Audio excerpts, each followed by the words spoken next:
Labdien! Šajā video mēģināšu parādīt, kas un kā, manuprāt, notika Jūrmalas pilsētas sporta hallē un kādā secībā.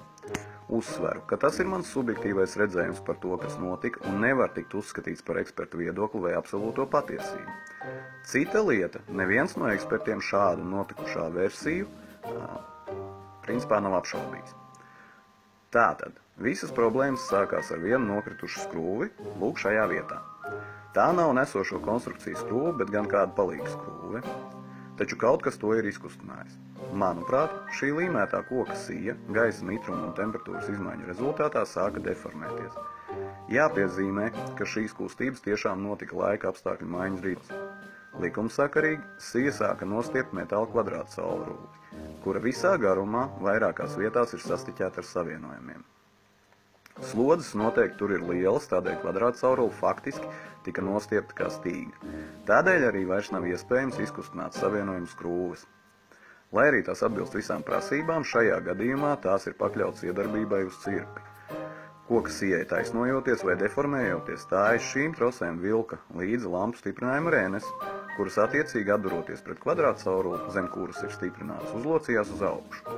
Nekādu bumbas triecienu visticamāk tur nav bijis, jo šī rene ir uzlocījusies gan vienā, gan otrā kvadrāta caurules pusē un vairākās vietās visā hallē.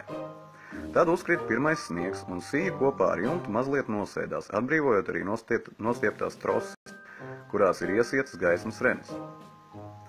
Acīm redzot, kvadrāta caurules nospriegojums bijis tik liels, ka pat tam atslāpstot, skrūves joprojām palika iespiestas stiprinājumos un joprojām nav izkustināmas pat ar 10 un vairākas reižu spēku. Tagad par to, kas notika ar pārējo objektu. Pēc sporta halles slēgšanas vienā objekta galā faktiski izbeidzās visa veida vibrācijas. Savukārt mācību korpusā joprojām bija pilns ar bērniem un tas turpināja vibrēt kā iepriekš. Likumsakarīgi, visu šo starpību uz sevi paņēma vājākā vieta, pārvads otrā stāva līmenī. Vietā, kur tas savienojas ar halli un vietā, kur ar mācību korpusu arī atrodas šīs deformācijas šuves, un tur arī parādījās plaisas gan sienās, gan grīdās. Domāju, ka ja halle būtu turpinājusi darboties, šīs problēmas parādītos, bet visticamāk vēlāk. Kādēļ hallē redzamie defekti vērojami tikai halles vienā, tālākajā galā? Esmu dzirdējis nostāstus, ka tieši šajā halles galā bijušas problēmas ar pamatu betonēšanu. Kaut ko esot nācies izlaust un betonēt pa jaunu, bet tas, protams, ir tikai un vienīgi baumas.